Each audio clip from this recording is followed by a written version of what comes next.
Oi, gente, o meu nome é Laiana, eu sou estudante de pedagogia e hoje eu vim falar com vocês sobre um artigo chamado O papel da experimentação no ensino de ciências.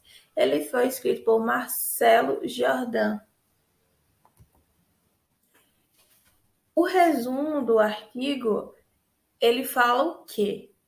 Que ele tem a intenção de se apresentar, na realidade, apresentar-se a experimentação por simulação como importante modalidade para a discussão sobre a demarcação entre o empírico e o teórico, o que torna-se essencial no momento em que as realidades passam a ser reconhecidas como virtuais. Então, ele tem a intenção de fazer a comparação do empírico, o que seria o empírico? A prática da observação, da gente observar os fenômenos. E o teórico, a teoria em si. E comparar as duas realidades. Reconhecer, reconhecidas como virtuais, como ele bem traz no resumo. E já no resumo, ele trouxe uma citação que eu achei bem complexa, e aí precisei pesquisar a fundo para, antes de entender o artigo, entender o resumo e a citação que ele trouxe. E aí ele vai e traz: entendendo que nossa linguagem ordinária está repleta de teorias. Como assim? O que seria linguagem ordinária? Linguagem quer dizer fala, e ordinária quer dizer uma coisa que é regular, inferior e de má qualidade. Como assim?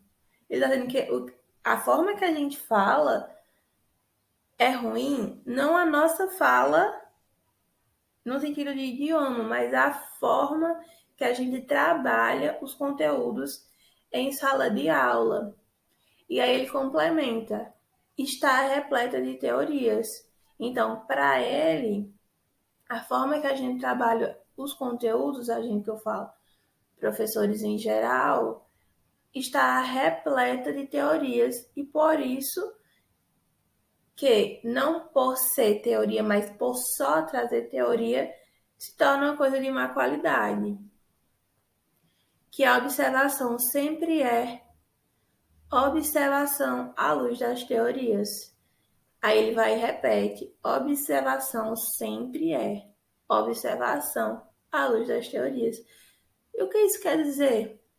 Isso quer dizer que só através da observação, da prática em si, quando você traz, por exemplo, um experimento para a sala de aula, aquilo ali é que vai ser a luz, aquilo ali é que o aluno vai entender de fato as coisas que você trouxe.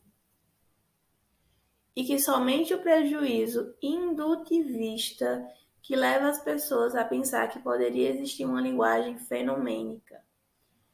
Como assim prejuízo indutivista? O que seria indutivista? Indutivista vem do método indutista. E o método indutista, ele tem a intenção de quê? Primeiro você faz a observação, depois você formula hipótese e, por fim, traz a teoria.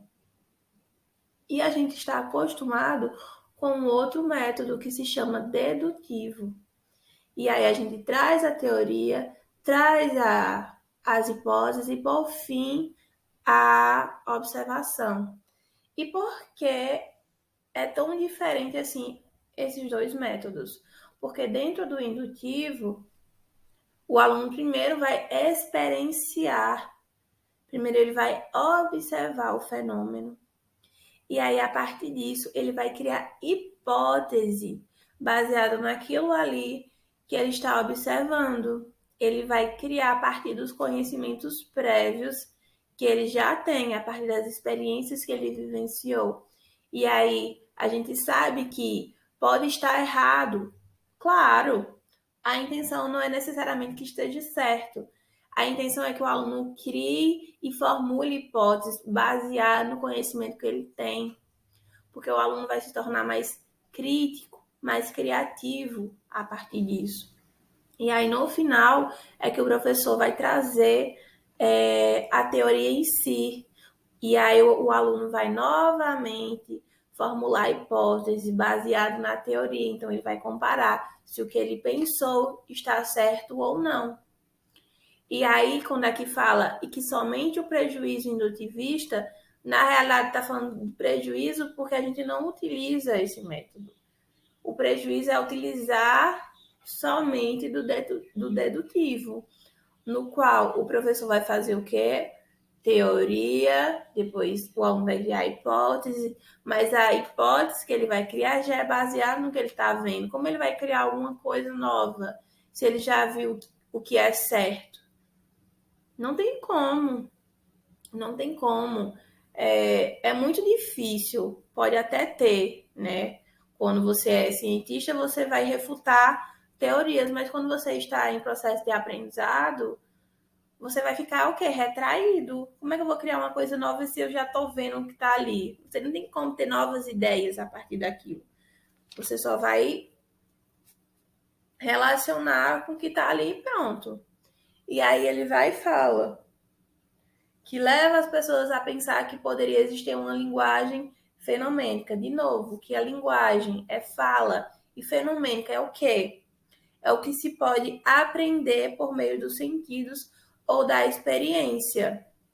Então, livre das teorias e diferente de uma linguagem teórica, que na verdade as pessoas acreditam que quando se utilizar do método indutivo, vai ter uma fórmula mágica a partir disso, que todos vão sentir da mesma forma e vão pensar da mesma forma como no método dedutivo. E não vai, cada pessoa, a partir da experiência, vai, a partir do fenômeno, vai pensar de uma forma diferente, vai ter vários pontos de vista diferentes. E isso que é o mais interessante.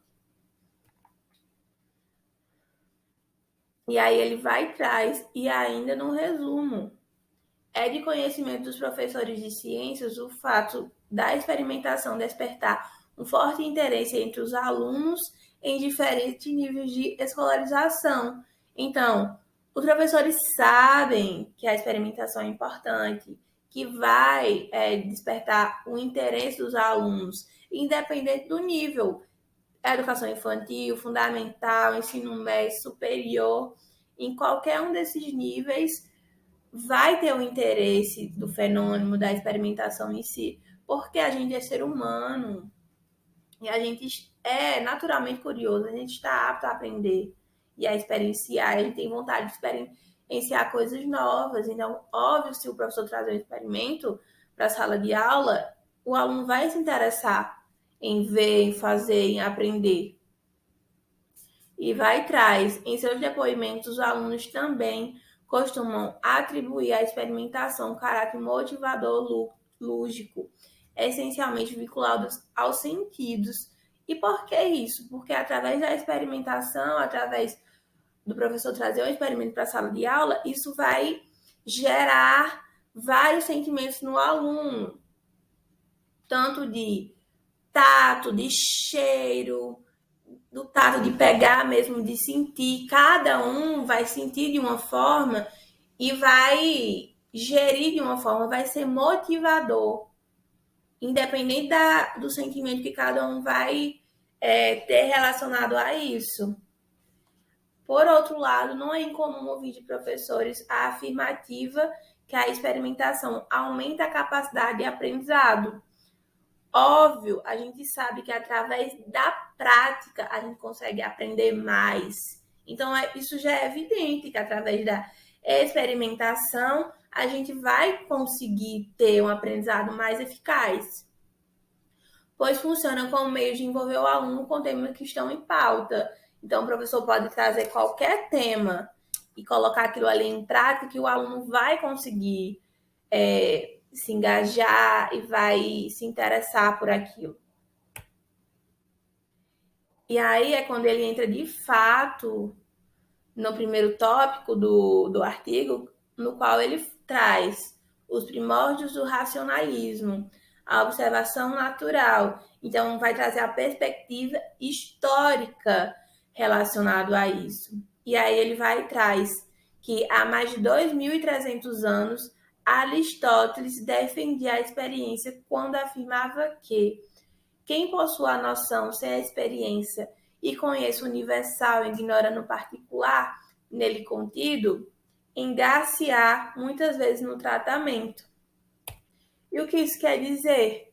Que para Aristóteles você podia ter o conhecimento sobre as coisas sem a comprovação desse assunto e que fazendo isso você poderia cometer erros e tá tudo bem. A gente aprende e reaprende dessa forma. Não é errado errar. E aí, entrando mais no artigo, ele fala que o pensamento aristotélico marcou presença por toda a Idade Média. Então, esse pensamento de que, através da experimentação, através do erro, você ia aprender e reaprender as coisas, né? É muito da maionêutica vem aqui. E que se propunham a exercitar um entendimento sobre os fenômenos da natureza. Então, os filósofos da época, os estudiosos dessa época, eles estavam engajados em entender os fenômenos, como é que eles funcionam, de onde eles vêm, como aconteceu, por que aconteceu. Então, eles faziam e refaziam, formulavam e reformulavam hipótese, e não estavam necessariamente certas, mas também não estavam necessariamente erradas, porque eles estavam em fase de aprendizado.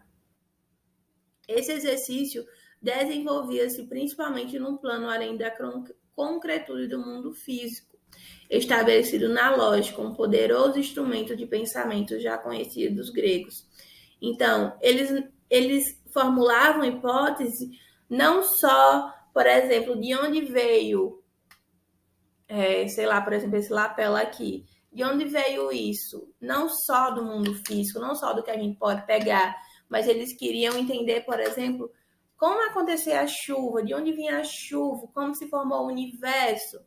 E aí depois é quando começa a se surgir várias teorias em relação a isso. O acesso ao plano dos fenômenos ocorria por meio dos sentidos elementares do ser humano.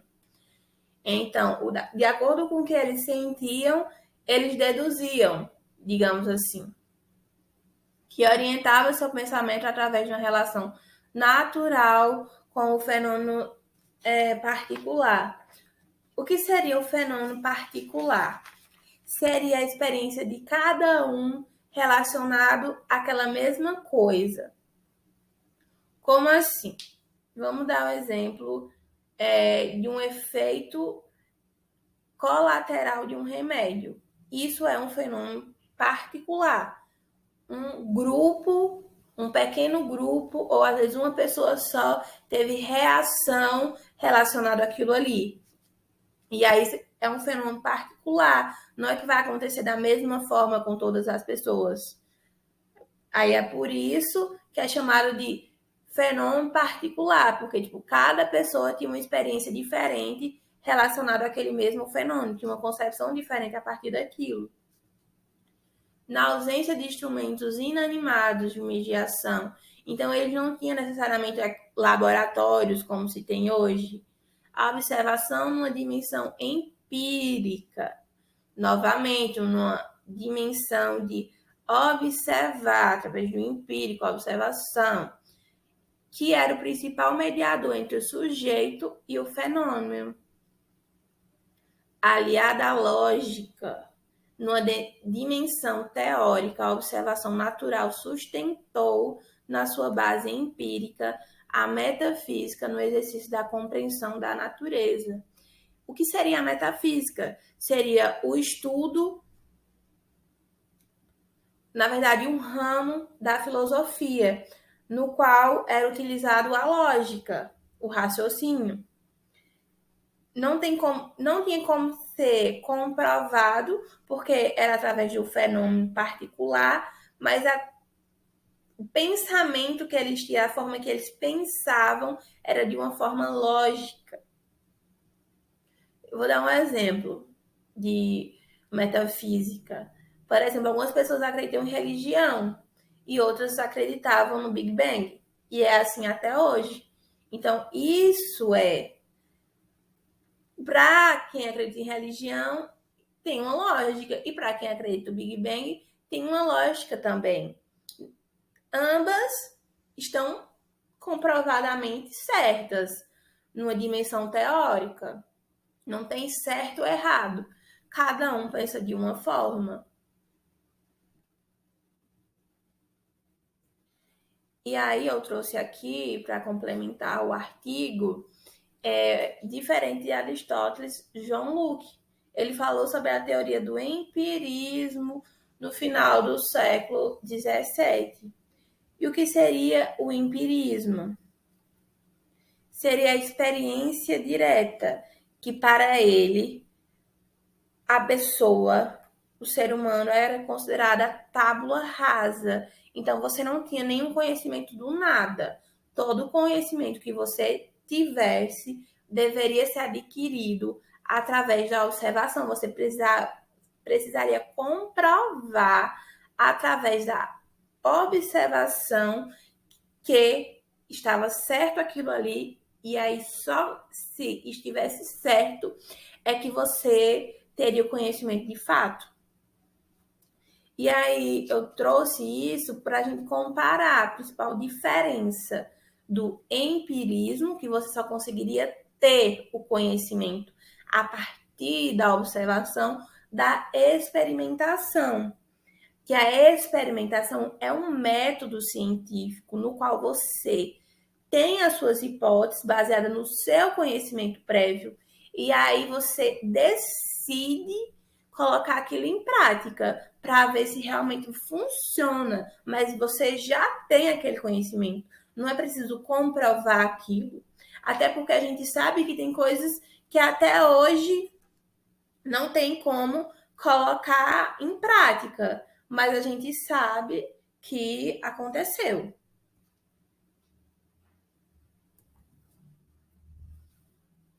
E aí entra em outro trecho do artigo, em outro capítulo, digamos assim, a experimentação como um fim em si mesma. Aí ele vai e fala: passado 23 anos, o que podemos notar em relação ao ensino das ciências?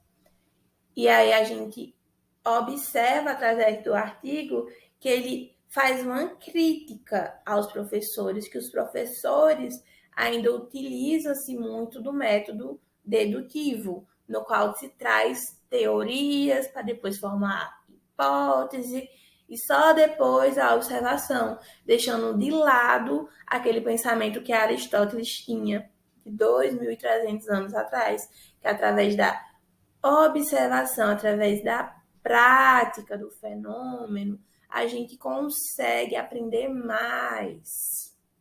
Aí ele vai e traz: tomar a experimentação como parte de um processo pleno de investigação é uma necessidade. Então a gente sabe, como bem trouxe no resumo, que os professores falavam que é de fato precisa-se ter a experimentação, que sabe que através da experimentação o aluno vai aprender mais. Então, é uma necessidade. Porém, a formação do pensamento e das atitudes dos sujeitos deve se dar por meio de atividades investigativas. Então, não é de qualquer forma, precisa de atividades mais elaboradas para que possa se colocar em prática isso.